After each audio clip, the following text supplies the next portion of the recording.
With us, Trey Wingo alongside Merrill Hodge and Tim Hasselback. It is one of the great rivalries in the NFL, Redskins and Cowboys, and they get it going tonight for the Cowboys home opener in Arlington, Texas. So for the very latest on what's going on with the two teams, let's have our DirecTV team reports. We check in with Ed Werder. Ed, what's the latest on the health of Cowboy QB Tony Romo? Well, Trey, here is the latest on Tony Romo, who's expected to start against the Redskins just 8 days after suffering a fractured rib and a punctured lung. Romo took his normal first-team responsibilities in the team's final practice on Saturday. A lot of questions remain, including how does the injury affect his mechanics and can he withstand being hit without his performance deteriorating? According to my sources, Romo is scheduled to be injected with a painkiller here at the stadium, and that's because it has to be done under X-ray. This is a delicate procedure in which the doctors have to be careful not to puncture the lung. If that were to happen, it's possible Romo would be rendered unable to play. He'll also test in pregame warmups a protective vest using Kevlar composite fabric from Unequal Technologies. This was sewn directly into Romo's compression shirt that he'll wear under his uniform. Now, just because Romo starts the game doesn't ensure that he'll finish. Trey, as you know, he confronts a blitzing Jim Haslett defense, and the Cowboys quarterback has been hit or sacked once every 4 throws this season. All right, Ed Werder providing us with the flak jacket as well. And, you know, he mentions the word delicate. There was a playoff game a few years ago where Jerome Bettis for the Steelers got shut up and they missed the wrong area and he couldn't go. So it is not an easy procedure. Romo has said, Tim, it hurts to breathe with the fractured rib. How do you play with something like this? Well, it's going to be a huge challenge for him. And I think the thing I would be worried about the most is his ability to stand strong in the pocket and deliver throws accurately down the field when you know you're going to get hit. Trey, you talk about it hurts when you breathe. Right. Well, how does it feel when Brian Orakpo sticks his shoulder pad right in your stomach as you're trying to deliver a throw down the field? I would be concerned about that. I actually could tell you how that feels. Played with 2 broken ribs and separated rib cartilage, which rib cartilage actually is worse than a break. And it was the very first hit. That very first hit, as we watch Tony Romo tonight, how does he take that first hit? Then we'll have an indication, A, if the shot worked, if the shot worked, and just how much pain he'll be in. Well, one of the guys making the shots probably won't be D'Angelo Hall, who said he was going to aim for it, but it might be Brian Orakpo, the unbelievable rush end, who, of course, went to University of Texas. He's really not only continue to play great, but he's getting help from the guy on the other side of the ball, too, Ryan Kerrigan. He is. You know, Brian Orakpo is a guy who can wreck your game plan. You know, that's how good this player can be. He does not get enough credit, but he is like DeMarcus Ware. If you don't account for him or account for him with the wrong people, he can do game-changing plays. With the tight end, the depth off play action, the quarterback is deep. That is a game changer. When you hit your quarterback from behind and you cause a fumble, this changes games in the favor of the Washington Redskins. How they account for him will be critical. You can't even play call him. He's athletic enough to realize, you know what, you're trying to quick bubble screen, gets his hands up, knocks the ball down. Dallas Cowboys will have to be very critical and very concerned about Brian Orakpo, where he lines up to, not letting a tight end there, getting a back there and other people over there to make sure that he doesn't have these game-changing plays during the course of the game. And again, making it more problematic is the fact that Ryan Kerrigan, the first-round pick, is playing so well on the other side of the ball. Absolutely. Okay, that's the defensive side for the Redskins. You know, Rex Grossman said it in preseason, we're going to win the division.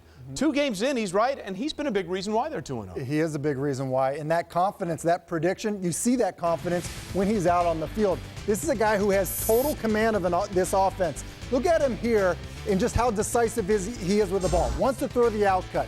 Defender running underneath the out cut. So there's no panic in Rex Grossman. Reset, check it down to Tim Hightower. A first down on a 1st and 10 play. Now 2nd and 11. He wants to come down to the bottom of your screen to the quick outs. In the shotgun, catches it, doesn't like it because the route looks like it's going to get undercut. Quickly resets. Finds Tim Hightower, checks it down to him, and now you have a 3rd and manageable, which is what you need to do when you're playing in the West Coast offense. But it doesn't mean he hasn't been aggressive with the football. 4th and 3 in a crucial point of the game, a little triangle read for him. He'll start 1 to the flat, 2 to the corner, 3 to the guy in the pivot area. But Rex Grossman not afraid to take a shot down the field on a 4th and 3 in a crucial situation. And watch the subtlety here. Hand comes off the ball to the flat route. That gets the corner to jump. And now as you wind it back, that little move right there moves the corner up so he's able to throw the corner route in behind him. Rex Grossman looks like a guy who's been in this offense for a while. He's playing like it. He's been absolutely fantastic. Yeah, by the way, this is the 15th Monday night meeting between these two old rivals. First 14, 7 wins for the Cowboys, 7 wins for the Redskins. Somebody's breaking the tie tonight, unless, of course, there is a tie. But we won't talk about that. Lots more coming on this edition of NFL Primetime, including the other two teams in the NFC East. It was another beatdown for the Eagles quarterback Michael Vick as the Giants snapped a 6-game losing streak to Philadelphia. What went wrong? Oh, joy in Detroit. The Lions are off to an unbelievable start, as are the Buffalo Bills. The streak ends at 15. An amazing show in Western New York. It's all ahead on NFL Primetime. NFL Primetime is presented by Bud Light, the official beer sponsor of the NFL. Here we go. And in part by DirecTV. This season, NFL Sunday Ticket is included at no extra charge when you switch. Call 1-800-DIRECTV. And Wagner Thermo-Quiet Brake Pads. Save up to $50 now. Go to tqfallblitzrebate.com for details. Tuesday Night Baseball live on ESPN America. All eyes are on the AL East as the playoff race heats up. Can Longoria and the Rays continue their late-season charge, or will the Yankees close the door on their postseason hopes? Yankees at Rays tomorrow at 0100 CET, live on ESPN America.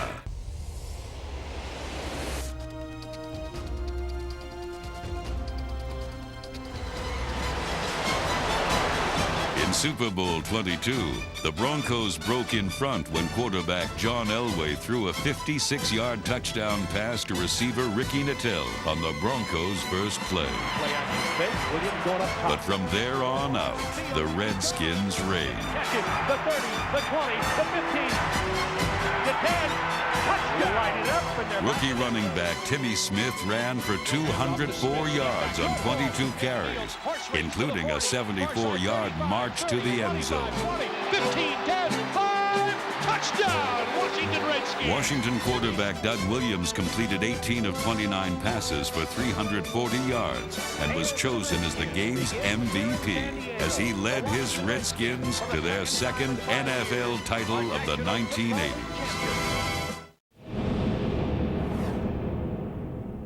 In 2010, Jacksonville's Maurice Jones-Drew embodied toughness.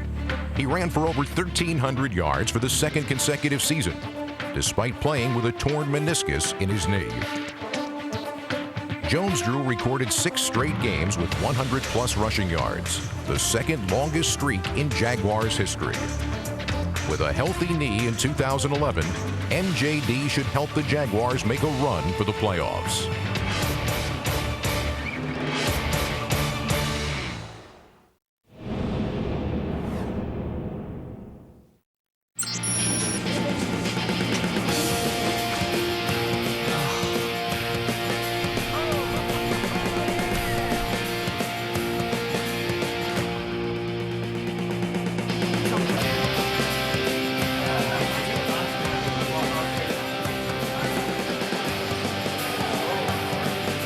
Get ahead of the game. ESPN SoccerNet. Football news, views and results online and on mobile. Welcome back to NFL Primetime, presented by Bud Light. We continue here on NFL Primetime. Trey Wingo here with Merrill Hodge and Tim Hasselback. September of 2003, the last time the Buffalo Bills had found a way to beat the New England Patriots. Patriots were looking for a 16th straight win. But that's nothing, because the Minnesota Vikings welcomed into the Detroit Lions. Lions were trying to win for the first time there since their last 14. This is a 5-part act of these two games. Let's start with Act 1 between the Patriots and the Bills in Western New York. That's Tom Brady. He's dreamy. Wes Welker was dreamier. Opening drive, Tom terrific. Loads up and hits Wes Welker, who somehow is open and rumbling and going for 33 yards. Oh, wait, we're not done with Wes Welker yet. Later in the drive, Brady to Welker for 14 yards, and that's a touchdown. Pats up 7-0. Wes Welker had 91 receiving yards in the first quarter. Now, Aaron Hernandez is out at tight end. Clearly, this is bad news for Tom Brady. Oh, wait, Gronk Nation rises up. That's Rob Gronkowski, and it's 14-0. I did mention that Aaron Hernandez, the other tight end, was out, right? You did mention that. But they still have Gronk Nation. He's Gronktastic, Tim, and just like that, it's 21-0. Right down the seam, great throw. Okay, so that's 21-0. Patriots look like they're steamrolling. Meanwhile, what about Detroit in Minnesota? Trying for their first 3-0 start, Detroit is since 1980 when Jimmy Carter was president. Most of you weren't born the last time that happened. First quarter, there is no score. 2nd and 6 for Minnesota. Always a good idea to get the ball to Adrian Peterson. Why, Merrill Hodge? Because he will make you pay because he is the cashier. 43 yards, and that's a first down. Second quarter, Vikings up 6-0. Peterson again. A brilliant call. Just like that, it's 13-0 Minnesota. They're rolling again in the first half. 15 seconds remaining in the half. McNabb picks up a bad snap. Visante Shenko. Touchdown. Nice move by Donovan here. Yeah, great job of fielding the snap, and then as he escapes outside the pocket, able to find Shanko in the back of the end zone. 20-0 Minnesota at the break. If you're a Viking fan, you've seen this before. If you just played halves, the Vikings would be awesome. Through the first 3 weeks, Minnesota has outscored their opponents 54-7 before halftime. But by rule, you have to play the second half. We'll get back to the second half there in a minute. Let's go back to what happened between the Patriots and the Bills. It's 21-0. Belichick and company are cruising. This is going to be another. No, it's not. Danny Woodhead. Off his hands, and that's an interception. Tom never throws those. Bills would get a field goal. They're down 21-10. Let's move to the third quarter. Same score. Brady over the middle, and it's what? Intercepted again by Leotis McKelvin? It's a 21-yard return. They're into Patriots territory. So Buffalo now, just like last week, they were down 21-3. Here they come. Harvard looking for Scott. How does a 6'7" tight end Scott Chandler get that wide open? Too big. He's exactly right. He's just too big. Okay, it's now 24-17 Patriots. What? What just happened there? George Wilson, an interception.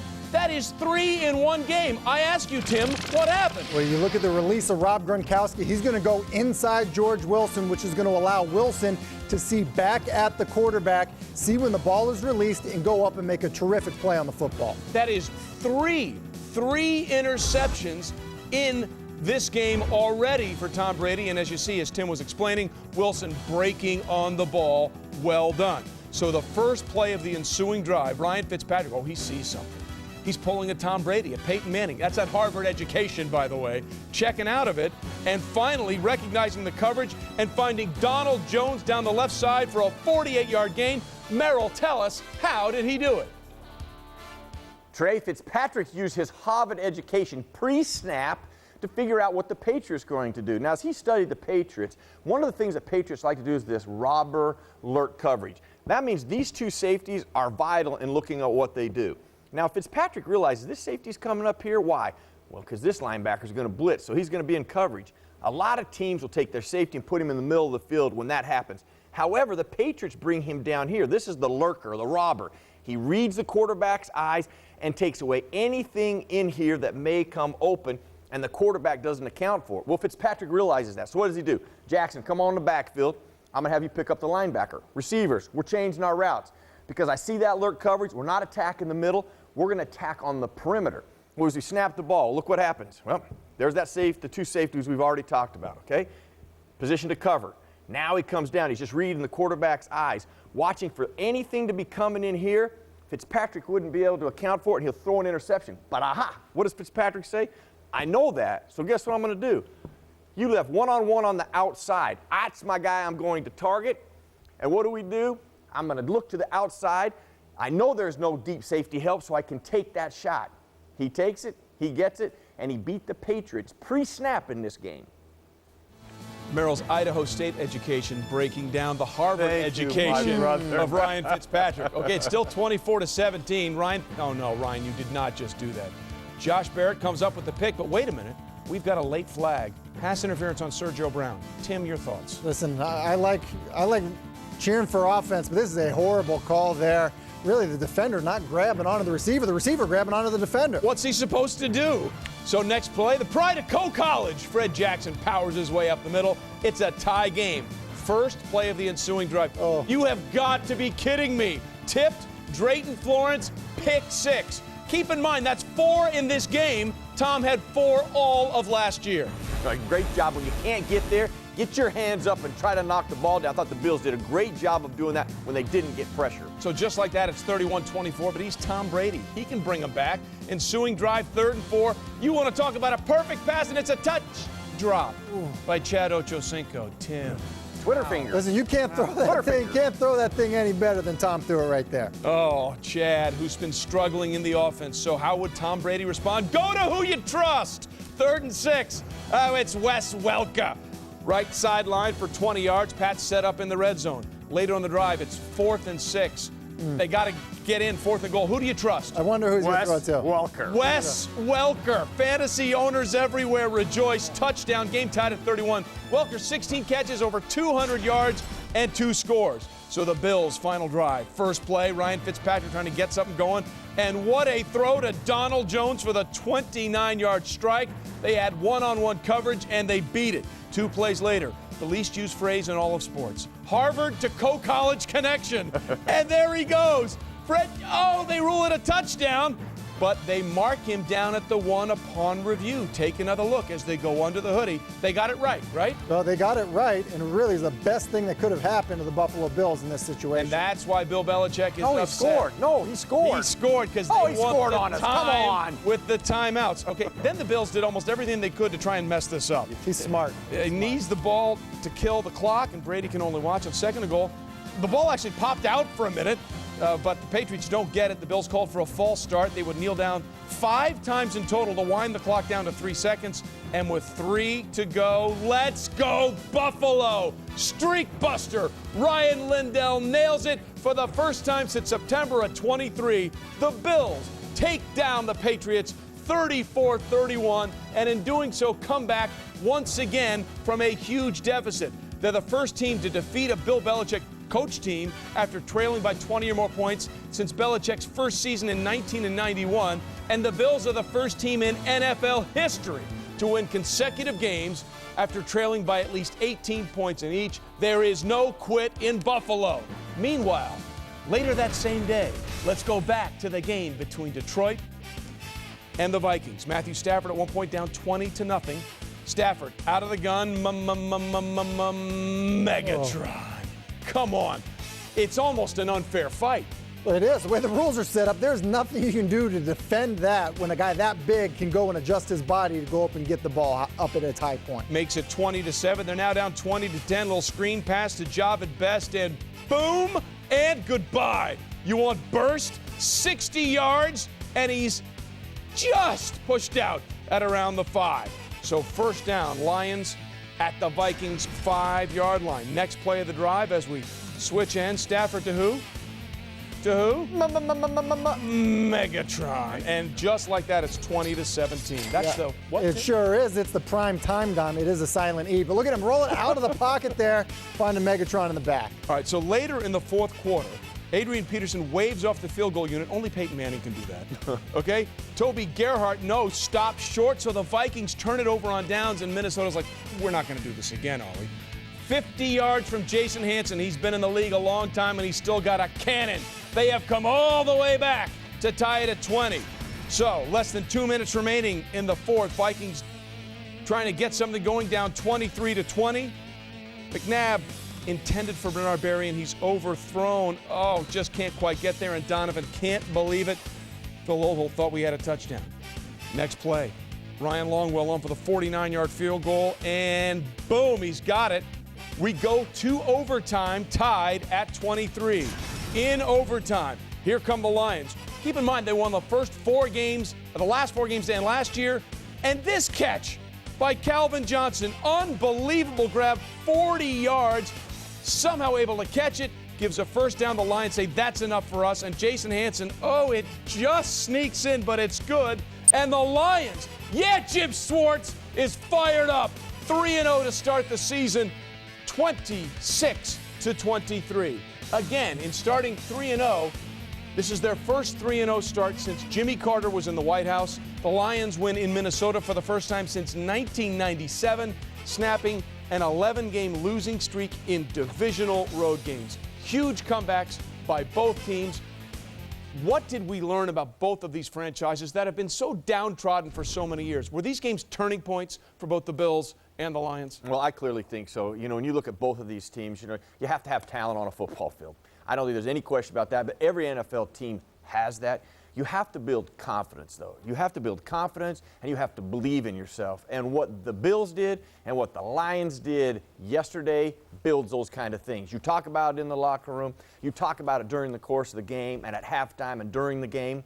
And then when it happens for you, you then create a swagger. You believe that you're going to win. When you walk in on 1 o'clock on Sunday or Monday night, you believe you're going to win. When you have that confidence and belief, along with the talent that both teams have, and they are very good football teams, keep in mind, you got a chance to be where the Bills nor the Lions have been in a long, long time, and that is the playoffs. So here's what we've seen happen. We've seen a culture change. That's what's going on here, and it's what any new head coach tries to do. I was with the Arizona Cardinals in 2007. Ken Wisenhunt was trying to change the culture. We went 8-8. We were celebrating a season that wasn't a losing season.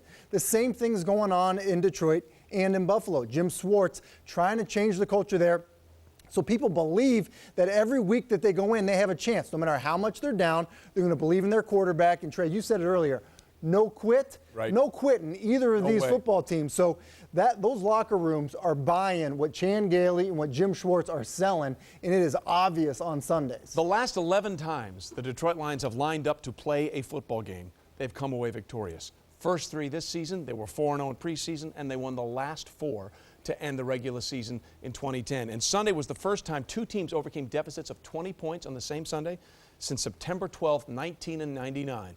Buffalo and Detroit bringing it in the fourth quarter and in overtime. Good stuff. We got a lot more coming, including more bad news for the Eagles, a loss, and Michael Vick hurting again, plus what he had to say about it. That's just ahead. Plus meeting number 183 between the Packers and the Bears went the same way as meeting 182. That's ahead. This is NFL Primetime. Sunday Night Football live on ESPN America kicks off with our Week 4 triple header. First, Matt Stafford and the Lions head to Big D to take on America's team. Then Aaron Rodgers and the world champs welcome the Broncos to Lambeau Field. And the Ravens will bring some purple pain as they host Rex and the Jets. It all starts at 1600 CET with Sunday NFL Countdown. Sunday Night Football live on ESPN America, home of the NFL.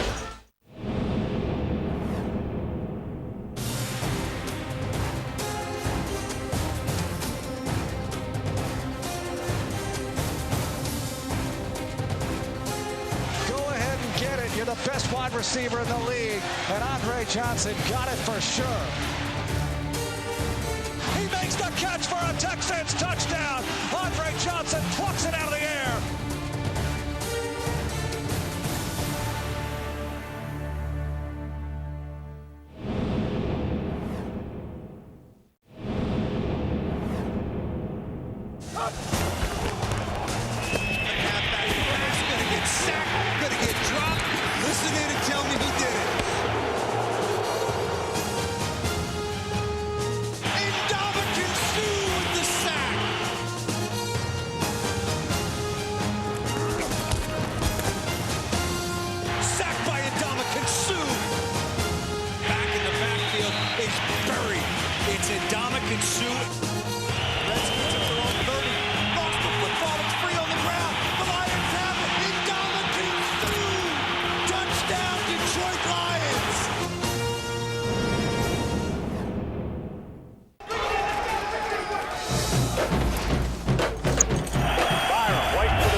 Complete. He was born to run. Gets the handoff, turns it upfield, big hole. Brent Richardson. Michael James not going to catch that man. Touchdown, Marcus Lattimore. Don't miss college football live all season on ESPN America. Welcome back to Primetime. I'm Ed Werder at Cowboys Stadium with a team report. Tony Romo is one of 3 players who slept in chairs this week because lying down was too painful. The others are cornerback Mike Jenkins, outside linebacker Anthony Spencer, both of whom are playing through AC shoulder separations. With Miles Austin out tonight, Jason Witten playing with bruised ribs, the pressure's on second-year wide receiver Dez Bryant, who's returning from a bruised thigh. While Bryant is notorious for being late to his appointments for rehab with the training staff or for missing sessions entirely, I'm told he's been punctual for treatment all week because he knows he could play a huge role in determining the outcome of the game.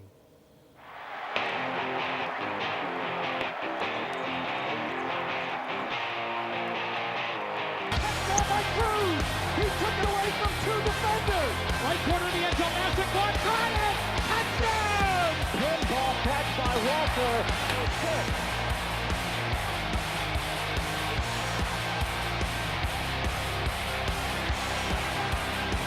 They have ended the streak. They are first place in the AFC East.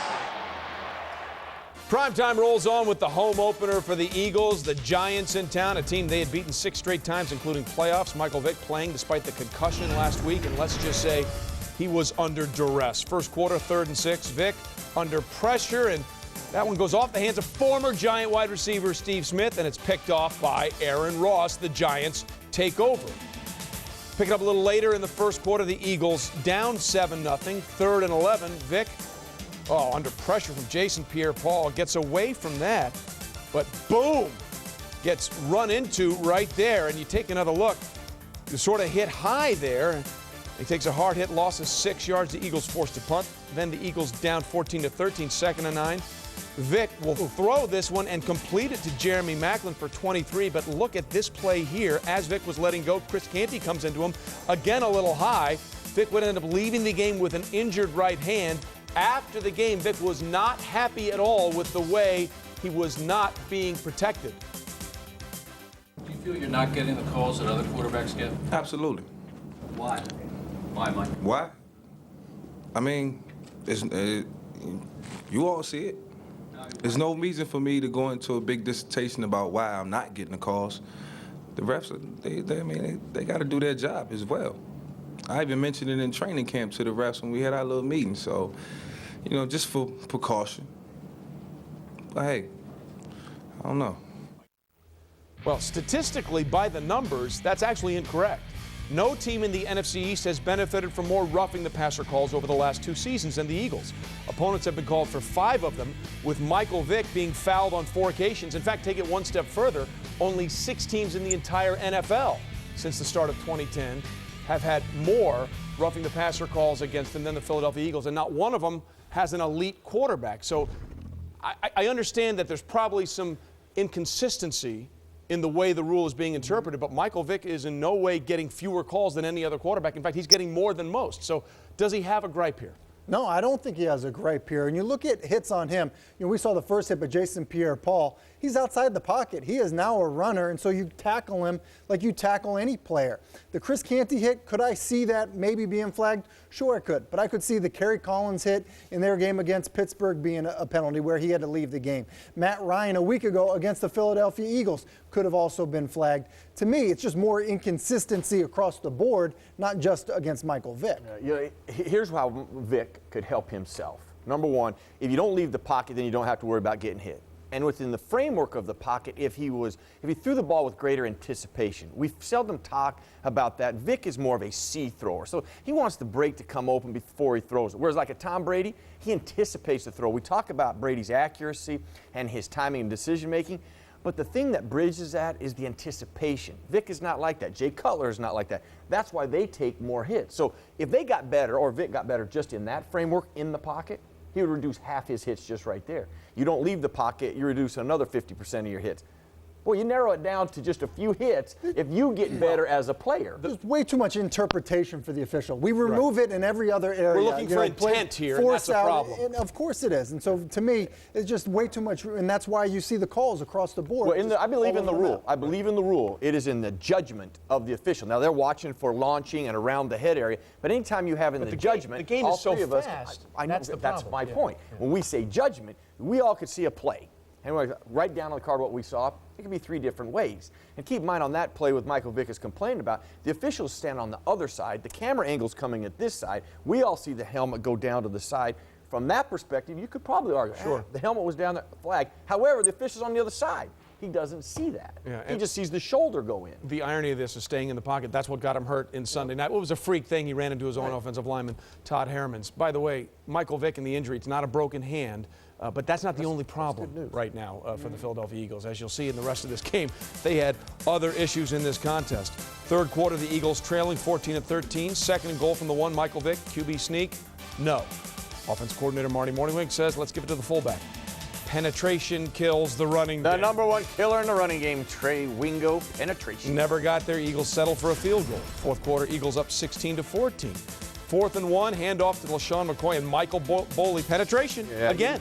But they had movement at the point of attack, and LaShawn McCoy, you cannot jump out of the hole on a 4th and 1. Get the first down. Well, the other thing is they thought the Eagles were going to have no problems in the secondary with, they're good cover guys. Nnamdi Asomugha and Kurt Coleman tackling nothing. Victor Cruz goes in for the 74-yarder. Yeah, you look at Victor Cruz. This is a guy who was lucky to make the roster for the New York Giants. Gets out in open space, and look at this move on Nnamdi Asomugha.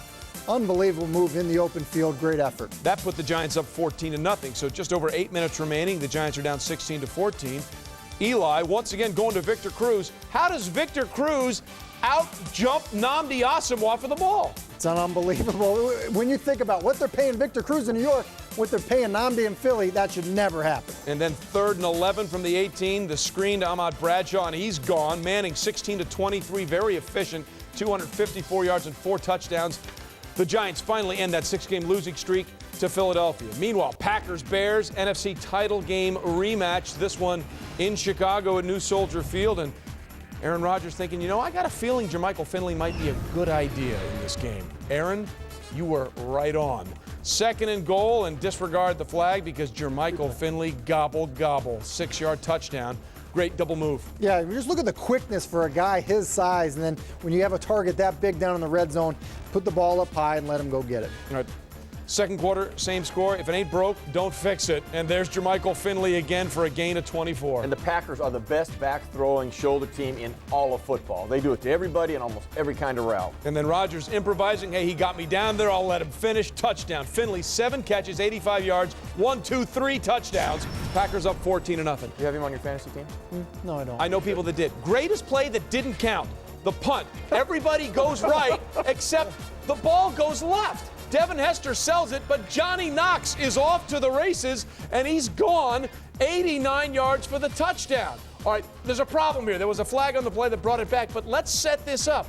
First of all, Devin Hester somehow sells the fake, and everybody in Green Bay apparently thought it was a directional kick right, correct? They set up the return that way as well. But I'd like to know what went in the huddle because you tell which way you're going to kick the football. Yeah. So you at least got to locate it. But nobody did. I know. Hey, was it a shank by the punter? Listen, the punter was even running to the right. Exactly. So Johnny Knox is off to the races, and all this would have been great and really brought Chicago back. Was there a lot of to the wind game. in Chicago now? Holding. There's always wind in Chicago. Hence the term Windy City. 27-17. Dave Tote, the special teams guy, not happy.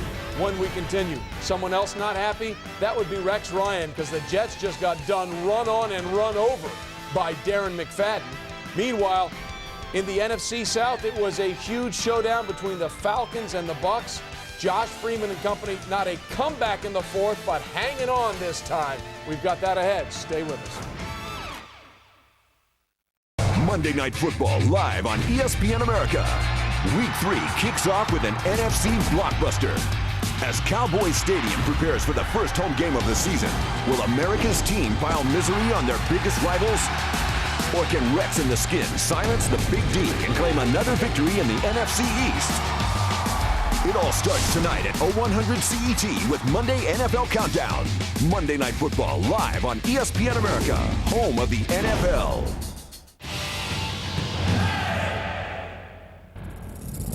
Look out! Won't catch him, folks. Patrick Peterson, cornerback, LSU. Deion Sanders out there to catch him. Utilizing state-of-the-art eye-tracking technology, we'll analyze how effectively Peterson reads a quarterback's cues and reacts to defend either a pass or a run. Been hooked up to all these gadgets, and I pretty much feel like a machine right now. 3, 2, 1, go!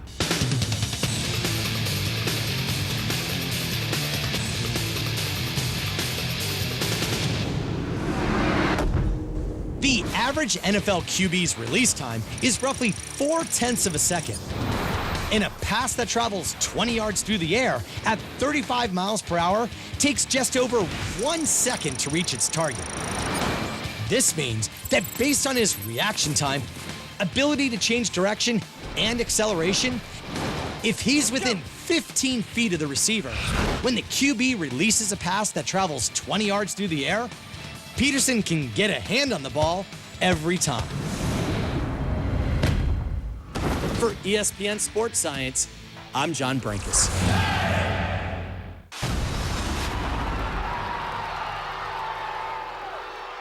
I called the president. President, we need a National Guard. We need as many men as you can spare because we are killing the Patriots. So call the dogs off. Send the National Guard, please. They need emergency help. Please help these folks. They're coming. Help is on the way. Help is on the way.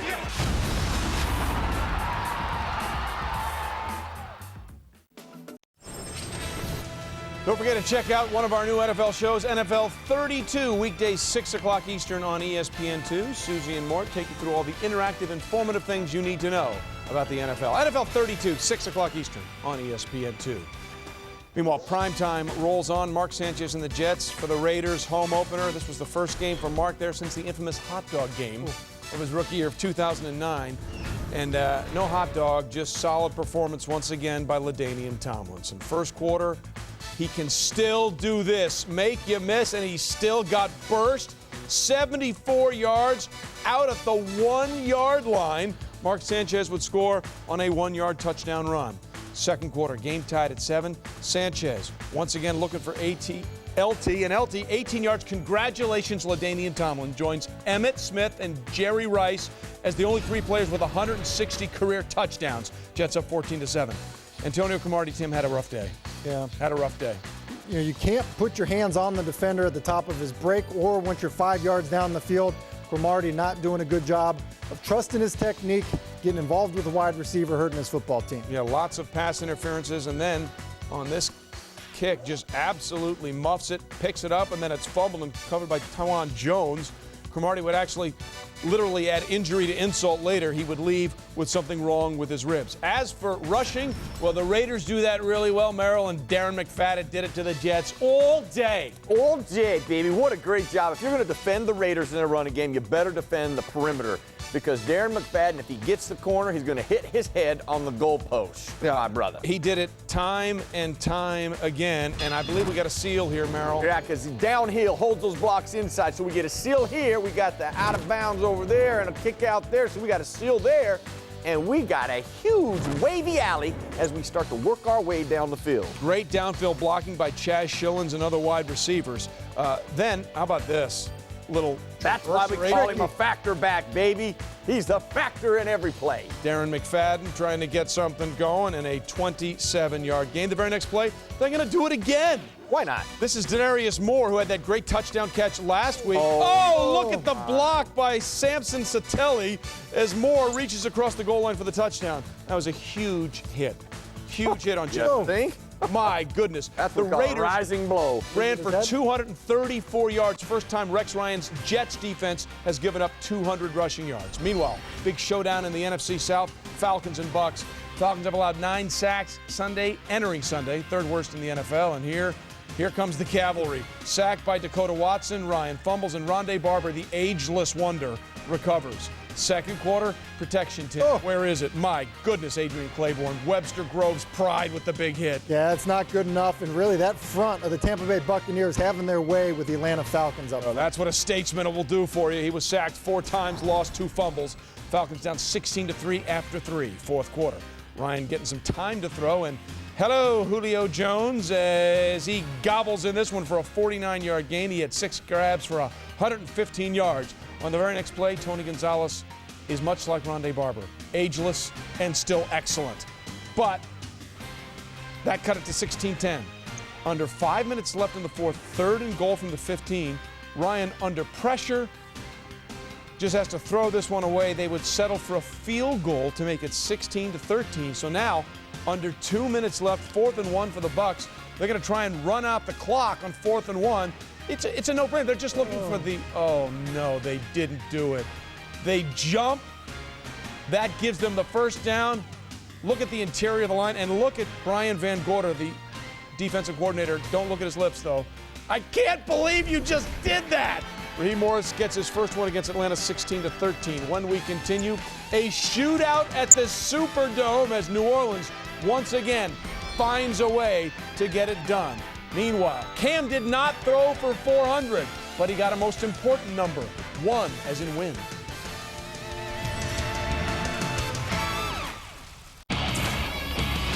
I'm Michael Kim. Tonight on SportsCenter, there are a trio of 3-0 teams in the NFL. One of them is the defending champion Packers. The other 2 are likely to surprise you. Find out how both won thrillers. In baseball, the wild card races in both leagues are down to 1 game. We tell you if it was worth it for the Red Sox to play all day and all night. And there's a new #1 team in college football. All this and more tonight on SportsCenter.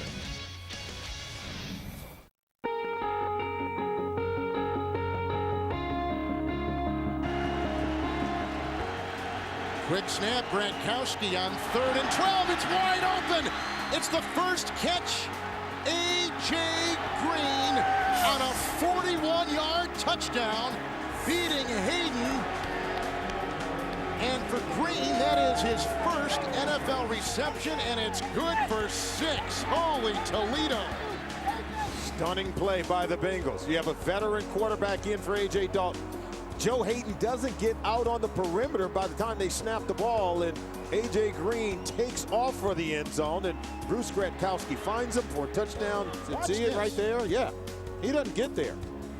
Quick snap. The defense wasn't set. But the offense was. It was. And they don't have to wait for you if you're on defense. Absolutely.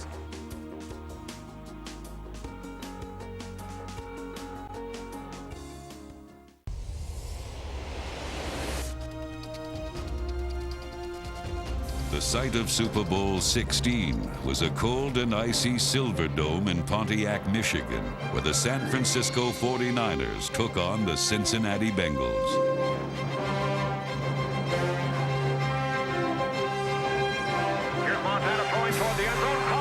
Joe Montana's controlled passing helped San Francisco build a solid lead and shut out Cincinnati in the first half. But the Bengals bounced back in the second half, narrowing the gap to 20-14. Quarterback Ken Anderson connected with Dan Ross for a 4-yard touchdown pass and later scored on a 5-yard touchdown run. But with Ray Wersching's record-tying 4 field goals, the 49ers maintained the lead and took home the Lombardi Trophy.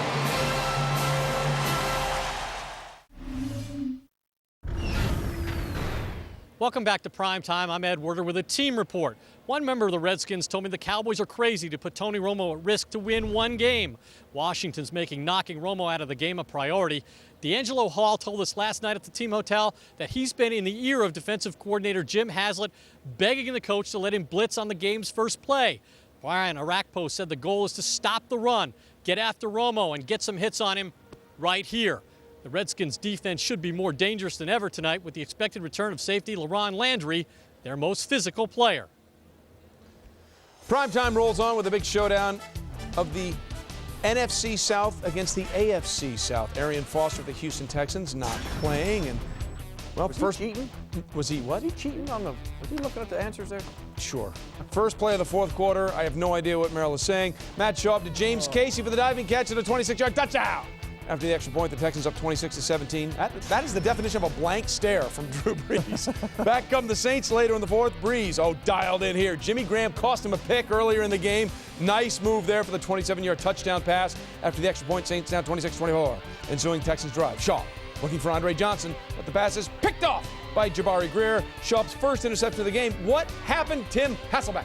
What you see here is Andre Johnson is running the in-cut. Jabari Greer just undercuts it, comes underneath it, is able to make a play on the football. So the Saints take over possession. That's what Greg Williams wants, their defensive coordinator, pressure and turnovers. Ensuing drive, 3rd and 6, Breeze to Lance Moore, and that's a touchdown for 16 yards. After the two-point conversion, it's 32-26. Matt Schaub and company back to work. 1st and 10 at the Saints 20. Schaub over the middle, intended for Joel Dreesen, and it ends up in the hands of Kevin Walter. And Walter breaks through for a touchdown. How did that happen? That's just the way you drew it up, Hodge. Sure. Nobody knows how it happened. Jonathan it just happened. Cius almost picks it off, and then look what I have here. And Walter, and then it bounces off Patrick Robinson, and Texans back on top. Bing, bing, bing, 33-32. Next drive for the Saints, 3rd and 10. Did I say Jimmy Graham atoned for earlier mistakes? You did. Better believe he did. 28 yards. Hammett to Hammett added 15 yards. Very next play, the rookie, Mark Ingram. Gobble, gobble, gobble. 13-yard touchdown run of the Saints. What a game. Breeze, 370 yards. Schaub, 373. New Orleans wins it, 40-33. All right, Cam Newton, back-to-back 400-yard passing games, but 0-2. Taking on Blaine Gabbert and the Jaguars. It was like Noah came out for the opening kickoff at some point in this game. It was only pouring. Thing missing was an arc. The Jags and Panthers lined up 2 by 2. 6 seconds left in the half. Mike Thomas is great at Hail Mary situations. Remember the play last year against the Texans? This one goes in for a 36-yard score. It's 10-5. There was a pitching change. 4th quarter, it's now 10-8. Cam Newton didn't have 400 yards, but he had Greg Olsen for a 16-yard score. And what's more important, Newton gets his first win as a starter. The Panthers are on the board. The final score, 16-10. Checking in, Tennessee, Kenny Britt and the Titans happy here as Denver came into town, but 6 minutes to go in the second, game tied at 7. Matthew Hasselbeck to Kenny Britt, and as you see, he twists his knee. The ball comes out. Broncos recover. Not looking good. The Titans fear ACL, MCL. He would leave the game and would not return. Under 4:30 to go in the 4th. It's 1st and goal. The Titans down 14-10. Matthew Hasselbeck to Daniel Graham. Extra point good. The Titans are 2-1. They go on to win 17-14. Still ahead here on NFL Primetime. Peyton watching for a large portion. The Colts out-Steeler the Steelers, but in the end, Ben and company did just enough. Meanwhile, it's September, which means San Diego will struggle. But not even diehard Charger fans expected this game against the Chiefs. You are watching NFL Primetime, presented by Bud Light.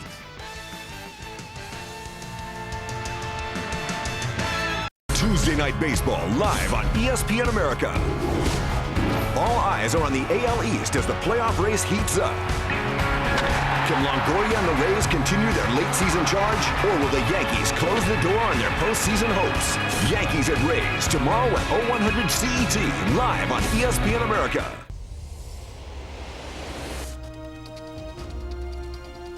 The AFC wildcard Denver Broncos climb to the top to pull off an upset over the favored Green Bay Packers. Second and goal from the 1. Elway. Denver running back Terrell Davis rushed for 157 yards and 3 touchdowns to become the MVP.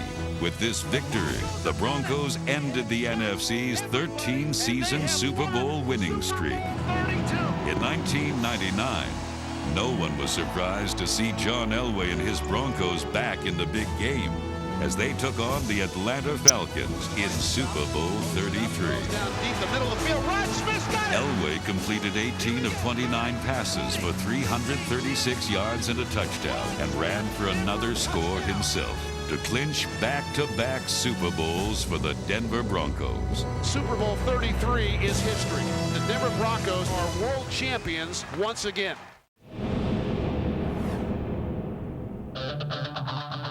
In 2010, Vernon Davis proved he was worth a new 5-year contract, leading the San Francisco 49ers in receptions, receiving yards, and touchdowns.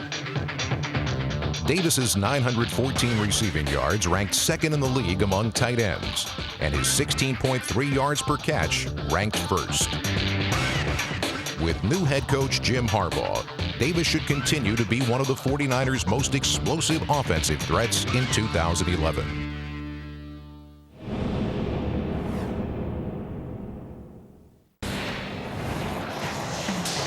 Here they are, the national panel. Every day I lose, I die just a little. Around the Horn is my favorite to do. Let's go to work. He's not that popular. Tell me, they win bad games. I have a real problem with it because he punched a guy. Why'd you have to go get Woody all riled up? Get over it. I'm fine with it. What more could you possibly want? The perfect bobblehead technique. It's not over, it's just beginning. Don't miss Around the Horn, weekdays on ESPN America.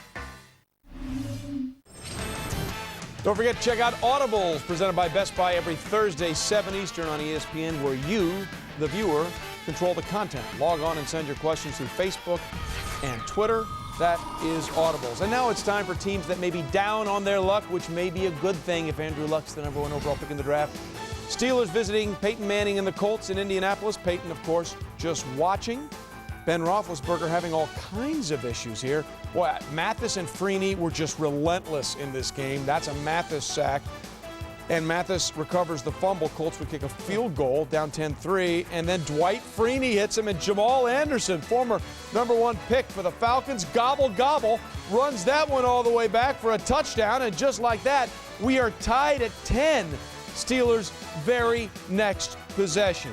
Ben overthrows his receiver, and Joe LaFege intercepts it. And LaFege is off and running. Takes it back inside the Steelers' 30. The Colts would kick a field goal, led 13-10. What in the name of Ben is going on? Fourth quarter, Curtis Painter comes in because Kerry Collins was knocked out, and James Harrison says, wait a minute, we're the Steelers. We do strip sacks and fumbles. And Harrison with the strip sack, and Polamalu, as he always seems to do, comes up with it. Then Painter. Nice throw here to Pierre Garçon on a response drive. Painter actually played well after that strip sack, which led to the touchdown. But then Joseph Adai. This was power running, Merrill.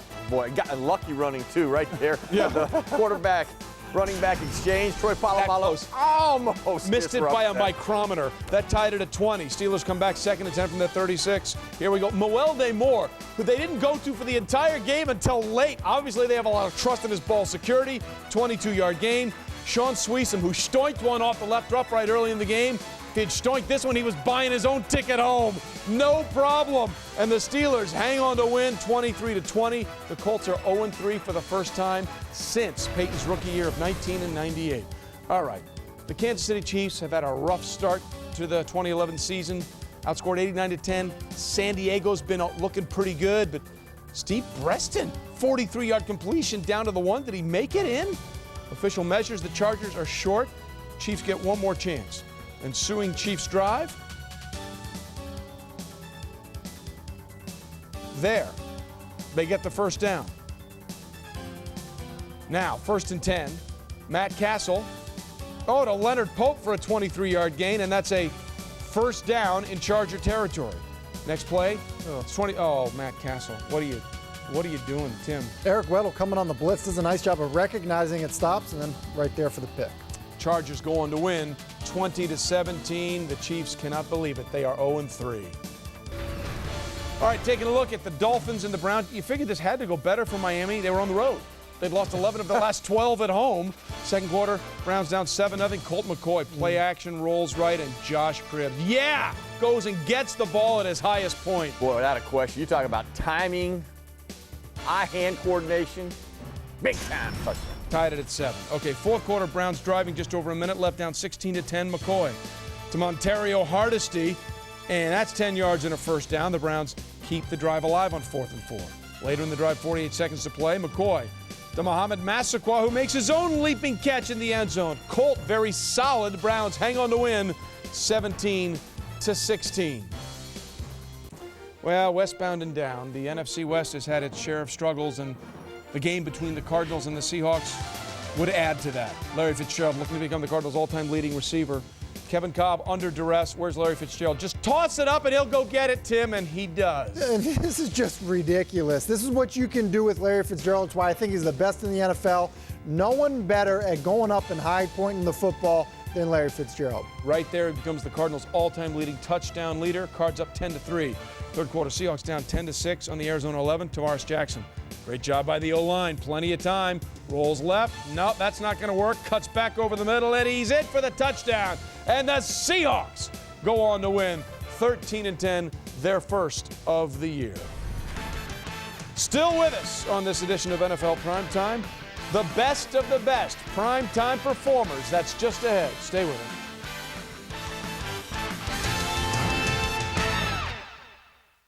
There's only one rugby website that's in the thick of it, with big stories, highlights, news and views. ESPNscrum.com. Total rugby guaranteed. Ooh, get ready for somebody to lighten it up today. With all the cameras and all that, I was looking for our new president. The Jets are coming, and we're going to give you everything we got. Here, Missile, go knock out somebody. I'm not here to kiss the ring. We're going to play. Keep slinging it, kid. We'll make them pay. It says here that New England's pretty good. Any questions? Feeling good. If you take a swipe at one of ours, we'll take a swipe at two of yours. You just don't panic. I've walked over tougher guys going to a fight than Chad Crowder. If I was younger, I'd probably handle him myself. Yeah! Oh!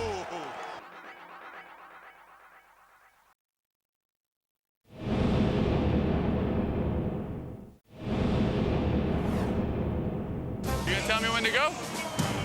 Let's go then, dog. Let's go then, boy.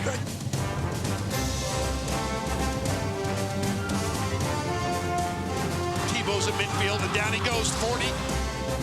That's a play you saw him run a lot at the University of Florida. There's only one person that carries the ball right here. Omaha, we go. Snap. They fake the quarterback draw. He's in trouble. He can run to the left side. Tebow's going to run to the 5, and Denver's got a touchdown. It is the new season, and we are set for football. And here we go.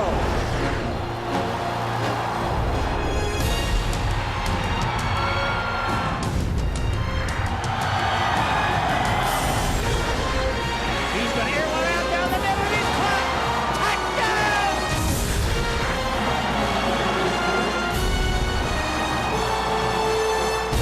The NFL all season long, live on ESPN America HD.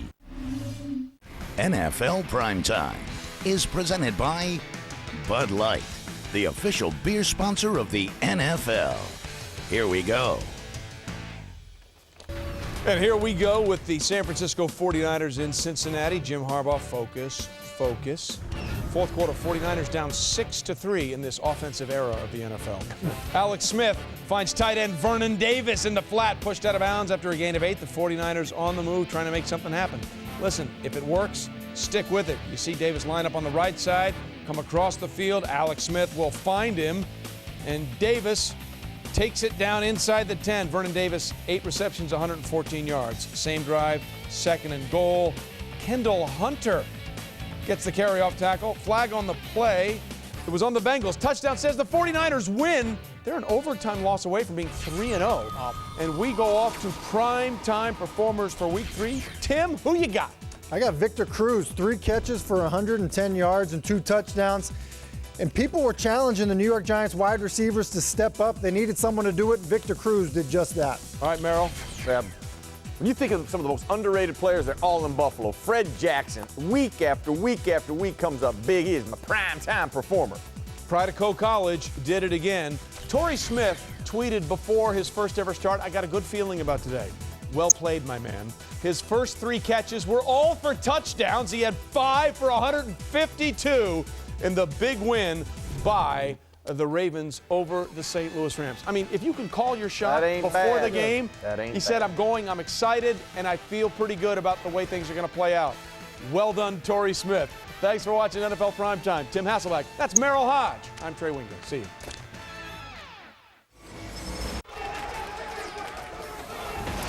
We run out of the tunnel with the top 3 stories on college.